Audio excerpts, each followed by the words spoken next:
This is just too crazy because you got to wait. What time is it? It's time for me to go home. It's 7:08, and Bob picked somebody up out in the hallway, and I've never seen Lauren. When's the last time you saw Bob smile or laugh like this? In a while. It's been a long time. Okay. Look. So Bob comes in. He goes, "I have a surprise for you." I said, "You got me a new puppy?" He says, "No." Now look. What? I have snapped out of my normal lethargic state here. Yes, you have. And I'm really pumped up because we have a true celebrity with us. Okay. I'm not laughing at you. I'm laughing at Bob. I bumped into Gary Gellman outside. We talked about Gary earlier, and his. Gary was just a photographer, not just. Gary was a photographer, and he did all our headshots here for the radio station, going all the way back about 10 years. Yeah. Now he's more than a photographer. He does something special. And Gary actually was commissioned to cover the Pope on his visit.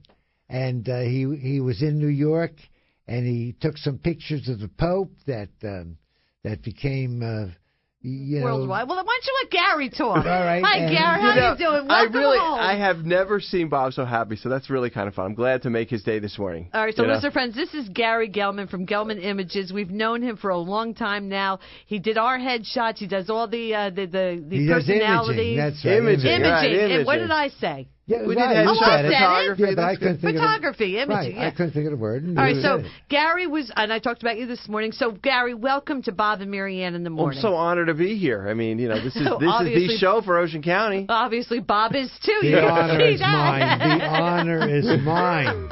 I feel like I'm sitting next to the Pope. Now, the first thing I said this morning was, obviously everyone's talking about the Pope, and he's gone now.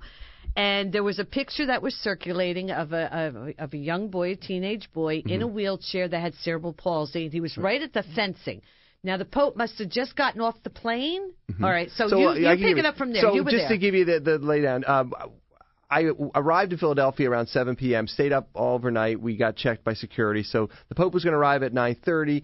We arrive on the tarmac at 8:30. We're getting set up. There was me representing the World Meeting of Families, and there was another photographer who's from Philly doing the same thing. So essentially it was our job not to cover it as a member of the media, but to cover it for the organization. So we had great access. We were on the tarmac. We were as close as anyone could be to the Pope, and anyone who saw those scenes saw, me and at least one other photographer. Anyway, so the Pope gets out of the plane, and there were a lot of dignitaries there, including the governor of Pennsylvania, the mayor of Philadelphia, their spouses, members of the military. So they all got out, and we were taking pictures. We were 4 to 5 feet away from the Pope, just getting his reaction and coming into Philadelphia as actually his first time. So after the motorcade had begun to leave, they went over to an area where the marching band was, and there was the young boy who had cerebral palsy. Actually, he had roots in New Jersey, but I think he lives in Pennsylvania now, and his family.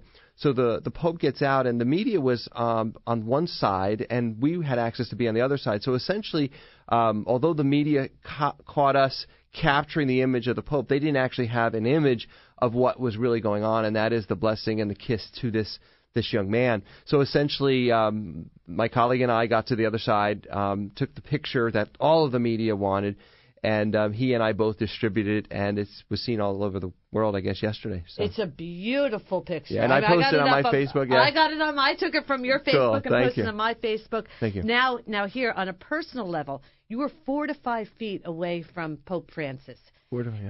I've never met the man, but I love him. Mm-hmm. How did you feel being that close to the Pope?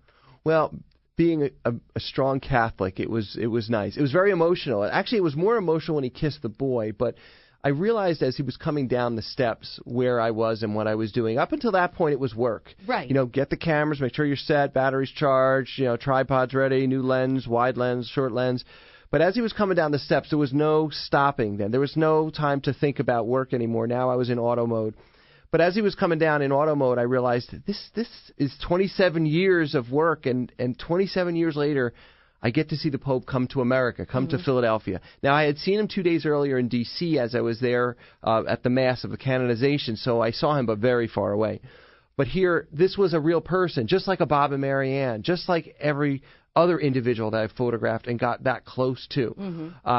So it was real exciting, and to see the reaction. Now, keep in mind there were media all over the place, so it wasn't intimate, but there were only about 200 people there, which I think was the smallest group he was around publicly. That is small. Because the media, there was only about 50 members of the media. Most of them were the AP feed that had many cameras there, and then there were the Philadelphia media. There was some Italian media there, but it wasn't a large media contingent because you had to be there at 3 a.m.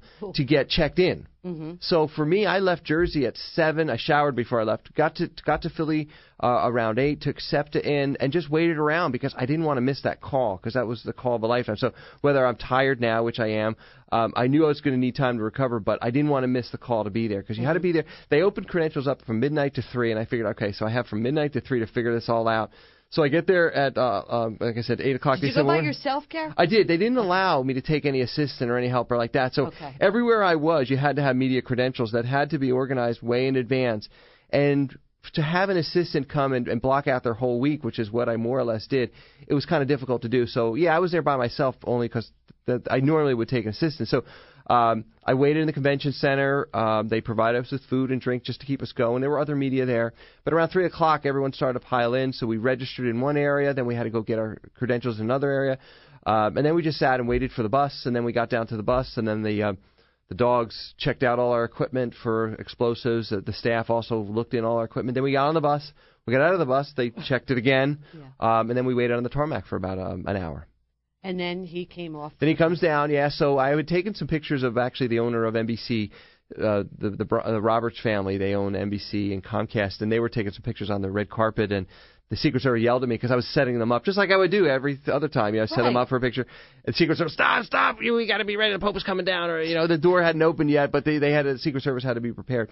There's actually an interesting story. There was a Pennsylvania state trooper there with full garb, the hat, the uniform, and he was their photographer. So his captain or his boss said, all right, go down to the tarmac and get a picture. And the trooper said, listen, I don't have credentials.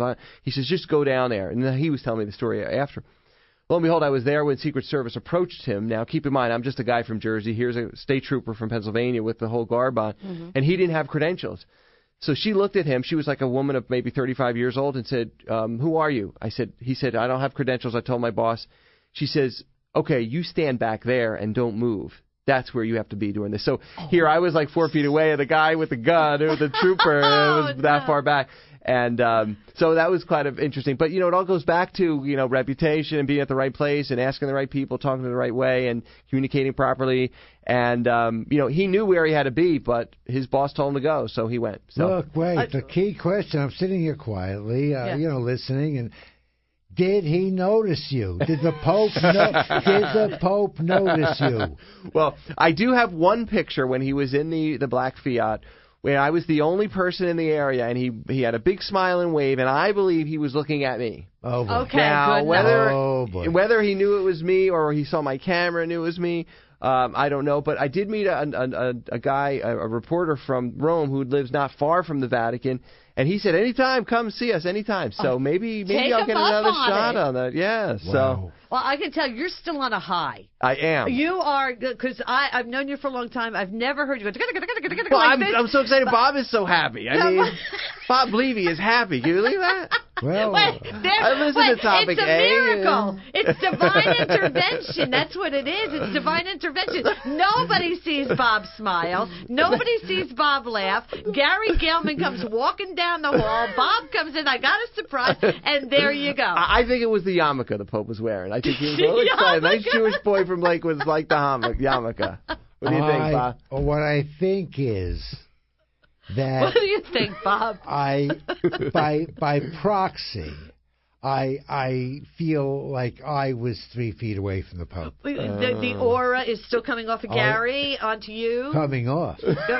Coming off. You don't see that glowing halo? Well, Gary's always had the glowing halo, but that's beside the point. I'll get my wife on the line. She knows that doesn't happen. There's no halo. I'm excited. I am excited. But Gary, you had a once in a lifetime. Yeah. That's what I don't think that'll ever happen. No, I mean, but I said that before with Bruce Springsteen with the governor, and then things happen. So you never know.